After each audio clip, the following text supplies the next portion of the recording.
আসসালামুআলাইকুম dear learners, আজকে আমরা শিখব যে অ্যাপ্রোপ্রিয়েট প্রিপোজিশন, ঠিক আছে, কিন্তু সি দিয়ে যে শব্দগুলোর সঙ্গে টু যুক্ত হবে সেই শব্দগুলো আজকে আমরা শিখব। সেজন্য আমি লিখেছি C+2, ঠিক আছে। অর্থাৎ আমরা যদি কমিউনিকেট টু লিখি, সি দিয়ে কিন্তু শব্দটা আমাদের শুরু হবে। COMMUNICAT, তাই না? কমিউনিকেট শব্দটা কি দিয়ে শুরু হয়েছে? সি দ্বারা। তো কমিউনিকেটের সঙ্গে যখন আমরা টু যুক্ত করব, কমিউনিকেট টু মিনস হলো খবর দেওয়া, খবর দেওয়া। আমরা যদি এই কমিউনিকেট টু অ্যাপ্রোপ্রিয়েট প্রিপোজিশনটিকে শব্দের সেন্টেন্সের মধ্যে অ্যাপ্লাই করি, দেখো সেন্টেন্সটা কি হবে। Please communicate the news to my mother. ঠিক আছে, এখানে সংক্ষেপে আমি লিখেছি কমিউনিকেট শব্দটা। তাহলে please communicate the news to my mother, অর্থাৎ দয়া করে আমার সংবাদটি বা তথ্যটি আমার মায়ের কাছে পৌঁছে দাও, অর্থাৎ খবর দেওয়া। তাহলে দেখো, এমনিতে কমিউনিকেট শব্দটির অর্থ কি? যোগাযোগ করা, কিন্তু এখানে কমিউনিকেট টু শব্দটির অর্থ হচ্ছে খবর দেওয়া। তাহলে শুরু হয়েছে কি দিয়ে? সি দিয়ে। আবার যদি আমরা লিখি commit to, COMMIT, commit to. Commit to means মুখস্থ করা, মুখস্থ করা। যদি আমরা সেন্টেন্সে অ্যাপ্লাই করি তাহলে আই কমিটেড, COMMITED, ঠিক আছে, committed the poem to memory.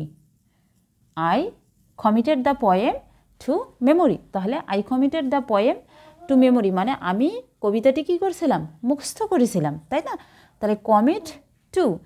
দেখো, আবার কমিট শব্দটা সুইসাইডের ক্ষেত্রে ব্যবহার করা হয়, যেমন কমিট সুইসাইড, তাই না? আবার অর্থাৎ কমিট শব্দটার আরও ব্যবহার রয়েছে। যখন আমরা কারেকশন শিখব, সেই কারেকশনের সময় কমিট শব্দটা সুন্দরভাবে ইউজ করা শিখব। তো কমিট টু মিনস মুখস্থ করা, I committed the poem to memory. আবার commend to, COMMENT, commend to. Commend to means প্রশংসা করা, প্রশংসা করা, ঠিক আছে।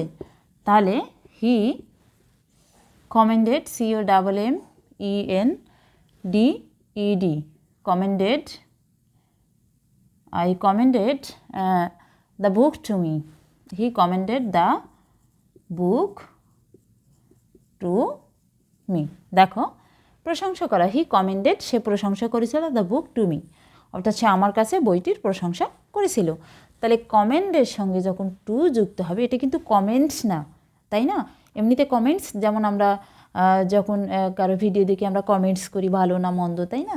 তো এটা কমেন্টস না, এটা হচ্ছে কমেন্ড, লাস্টে কিন্তু ডি রয়েছে।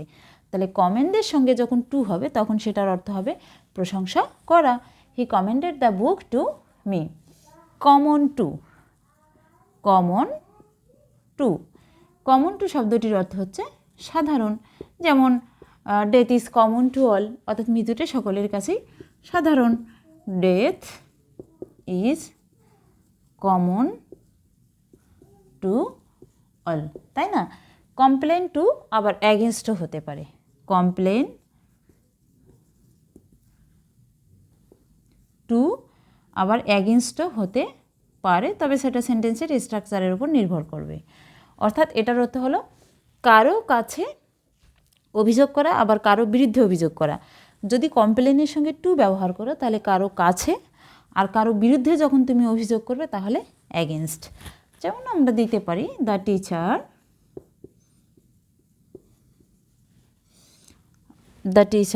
complained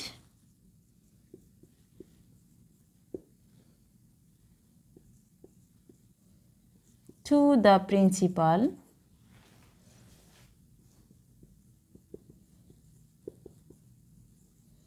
against the unruly students.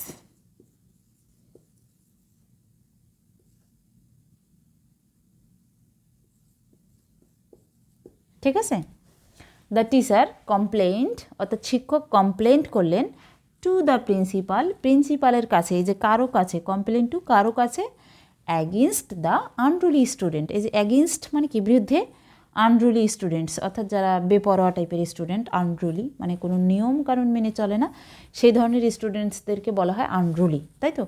তাহলে এগেনস্ট দ্য আনরুলি স্টুডেন্টস অর্থাৎ আনরুলি স্টুডেন্টসদের বিরুদ্ধে তিনি অভিযোগ করেছিলেন। তাহলে কারো কাছে টু আর কারো বিরুদ্ধে অ্যাগেনস্ট, তাহলে কমপ্লেন টু এগেনস্ট যে কোনো একটা হতে পারে। আবার কনক্লুজন টু, কনক্লুজন, আচ্ছা এটা আমরা আরেকবার বুঝি কারণ কনক্লুজন দিয়ে তিনটে অর্থ হবে, এটা ইরেজ করে দেওয়ার পর পড়বো। তাহলে কমিউনিকেট টু খবর দেওয়া, কমিট টু মুখস্থ করা, কমেন্ড টু প্রশংসা করা, কমন টু সাধারণ, কমপ্লেন টু অথবা অ্যাগেনস্ট, ঠিক আছে। এই যে প্রিপোজিশনটা আমরা দিলাম এগুলো সেন্টেন্স সহ আমরা দিয়েছি যাতে করে, আর যখন তোমরা পড়বে অফকোর্স সেন্টেন্সটা মাথায় রাখবে, কারণ অনেক সময় হয় যে এটা কনফিউশন থেকে যায় যে আসলে কমন টু নাকি কমন অফ, যখন আমরা পরীক্ষার মধ্যে অনেকগুলো অপশন দেখি। যেমন ধরো আমাদের আছে death is common dash all, এখন আমরা ভাববো যে আসলে ডেথ ইজ কমন, সকলের জন্য তো মৃত্যুটা কমন, তাই না, এটা আমরা ভাববো, যেখানে আমরা কি দিব ফর অল, মানে এটা আমাদের একটা সাধারণ থিঙ্কিং, কারণ ফর মানে যে কি জন্য, আমরা ভাববো যে সকলের জন্যই তো মৃত্যুটা সাধারণ, কিন্তু না, আসলে এখানে ফর হবে না, এখানে কি হবে টু, কেননা কমন টু এটা অ্যাপ্রোপ্রিয়েট প্রিপোজিশন যেটার অর্থ হচ্ছে সাধারণ, তাহলে কমন টু অল। পরীক্ষা এরকম আর কি, চাকরির পরীক্ষাগুলোতে এবং ভার্সিটির অ্যাডমিশনগুলোতে এরকমের কোর্সে থেকে থাকে, অর্থাৎ যেটা প্রিপোজিশন সেখানে গ্যাপ দেওয়া থাকে, বা অনেক সময় থাকলো যে what is the meaning of common to, এরকমের, ঠিক আছে। এখন আমরা যেটা শিখব সেটা হচ্ছে অ্যাপ্রোপ্রিয়েট প্রিপোজিশনে, কিন্তু অ্যাগেনস্ট এটা আমরা শিখব কনক্লুজন দিয়ে, ঠিক আছে।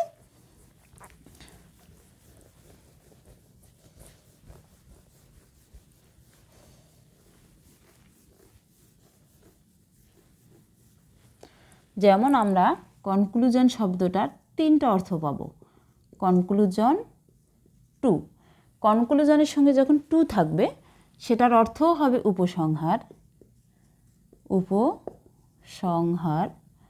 আবার কনক্লুজনের সঙ্গে তোমার হলো অফও থাকতে পারে, ফ্রমও থাকতে পারে, কনক্লুজন অফ, কনক্লুজন ফ্রম, ঠিক আছে।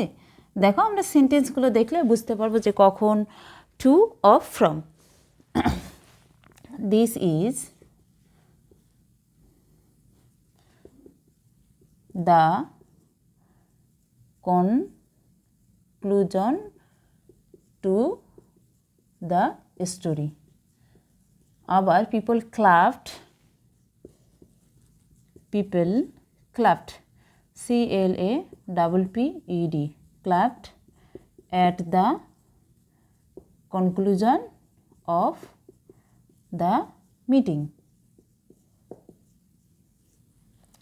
আবার you can DRAW draw some conclusion from the incident. দেখো সব কনক্লুজন টু মানেও উপসংহার, অফ মানে উপসংহার, ফ্রম মানে উপসংহার, কিন্তু আমরা যখন সেন্টেন্সে অ্যাপ্লাই করব তখন কিন্তু সেন্টেন্সের ধরনটা চেঞ্জ হয়ে যাবে। যেমন this is the conclusion to the story, এখানে কনক্লুজন টু দ্য স্টোরি বলতে বোঝাচ্ছে মানে এটা হচ্ছে এই গল্পটির উপসংহার বা পরিসমাপ্তি, তাই না। অর্থাৎ আমরা একটা গল্প পড়লাম, লাস্ট অংশটাকে আমরা কি বলি, কনক্লুজন বলি, পরিসমাপ্তি বলি। তো সেক্ষেত্রে দেখো তখন আমরা কনক্লুজন টু ব্যবহার করব। আবার যদি আমরা কনক্লুজন অফ ব্যবহার করি সেটাও হবে উপসংহার বা শেষ। People clapped at the conclusion of the meeting, তাহলে ক্লাভড অ্যাট, এই ক্লাভড অ্যাটটাও কিন্তু একটা অ্যাপ্রোপ্রিয়েট প্রিপোজিশন, হাততালি দেওয়া। তাহলে people clapped at the conclusion of the meeting, অর্থাৎ মিটিংয়ের শেষে সকলেই বা মানুষরা হাততালি দিল। You can draw some conclusion from the incident, অর্থাৎ ইনসিডেন্ট থেকে, ঘটনা থেকে তুমি কিছু কনক্লুশন নিতে পারো। ইউ ক্যান ড্র, এমনিতে ড্র অর্থ আঁকা, কিন্তু এখানে নেওয়া আর কি, তুমি কিছু কনক্লুশন অর্থাৎ উপসংহার নিতে পারো ফ্রম দ্য ইনসিডেন্ট, মানে ঘটনা থেকে কিছু পরিসমাপ্তি তুমি নিতে পারো। তাহলে দেখো কনক্লুশন টু অফ ফ্রম তিনটার অর্থই একই, কিন্তু সেন্টেন্সের অর্থ অনুযায়ী এগুলো বসবে, ঠিক আছে। তো এই ছিল আজকে আমাদের অ্যাপ্রোপ্রিয়েট প্রিপোজিশনের উপর ডিসকাশন। তো আমরা নেক্সটে এরকম আরও সুন্দরভাবে যেগুলো জাস্ট তোমাদের জন্য একদম ইম্পর্টেন্ট সেগুলো নিয়ে আমি ডিসকাশন করব। তবে প্রথমত শেখাচ্ছি ডিটেলসভাবে, নেক্সটে এর থেকে আরও ভালো করে ডিসকাশন করার চেষ্টা করব। আশা করছি তোমরা ভিডিওগুলো দেখছো। তো যারা চ্যানেলটি সাবস্ক্রাইব করেছো তাদেরকে থ্যাঙ্কস, এবং যারা এখনও করনি চ্যানেলটি সাবস্ক্রাইব করে নিবে, এবং যারা ফেসবুকে আমাকে ফলো করছো তাদেরকে থ্যাঙ্কস। দেখা হচ্ছে অ্যাপ্রোপ্রিয়েট প্রিপোজিশন নিয়ে নেক্সটে আরও নতুন ভিডিওতে। So good bye.